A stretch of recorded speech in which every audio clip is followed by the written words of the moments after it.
Good morning everyone. बच्चों आज हम फिर से उपस्थित हैं क्लास थर्ड का 21 लेसन लेकर, और हमारे पाठ का नाम है रचनात्मक लेखन। रचनात्मक लेखन क्या है? वैसे तो आप लोग इसके बारे में जानते होंगे, एवं मैं फिर से आप लोग को बता दूं कि रचनात्मक लेखन क्या है।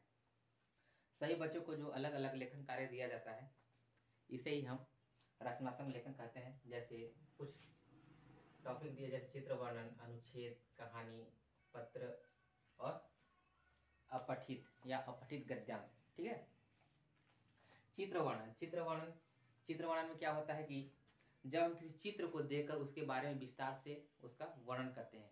कोई भी आपके सामने चित्र दे दिया जाएगा और उसके साथ उसको देखकर हम लोग विस्तार से कुछ वर्णन करते हैं। ठीक है, कि वह किसका चित्र है, वह कैसा है, या उसमें क्या दिखाई दे रहा है, तो उसे हम चित्रवर्णन कहते हैं। तो आप लोग चित्रवर्णन के बारे में समझ गए कि चित्रवर्णन में हम चित्र के माध्यम से उसके बारे में सारी जानकारियाँ लिखते हैं, सारे चीज़ का वर्णन करते हैं। अब है अनुच्छेद। अब अनुच्छेद क्या है? देखिए, जब हम किसी विषय के बारे में एक विशेष क्रम में, किसी भी एक टॉपिक के बारे में किसी विशेष क्रम में बात जो है सीमित शब्दों में व्यक्त करते हैं, तो उसे अनुच्छेद लेखन कहते हैं। ठीक है, इसे अनुच्छेद या अनुच्छेद लेखन कहते हैं। अब आगे है कहानी। कहानी क्या है? किसी भी विषय पर कुछ अनुच्छेद लिखकर बात को आगे बढ़ाना और अंत में कुछ न कुछ सीख अवश्य देना।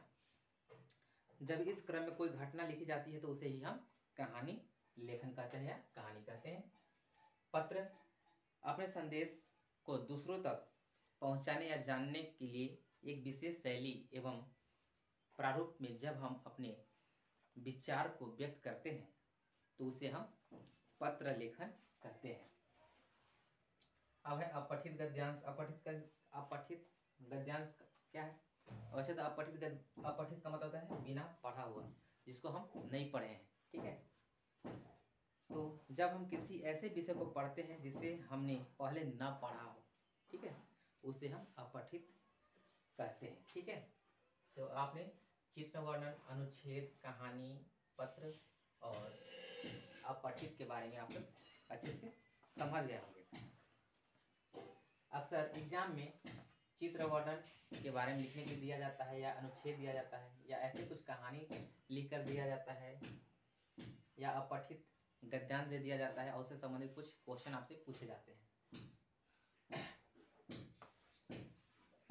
अब रह गई बात की रचनात्मक लेखन किसे कहते हैं। यदि एग्जाम में पूछा जाए कि रचनात्मक लेखन क्या है या किसे कहते हैं, तो आप लोग छोटे से वाक्य में इसको बोल सकते हैं कि सभी बच्चों को जो अलग अलग लेखन कार्य दिया जाता है, ठीक है, सभी बच्चों को या जो बच्चों को लेखन कार्य जो अलग अलग दिया जाता है उसे ही हम रचनात्मक लेखन कहते हैं। आज के लिए बस इतना ही।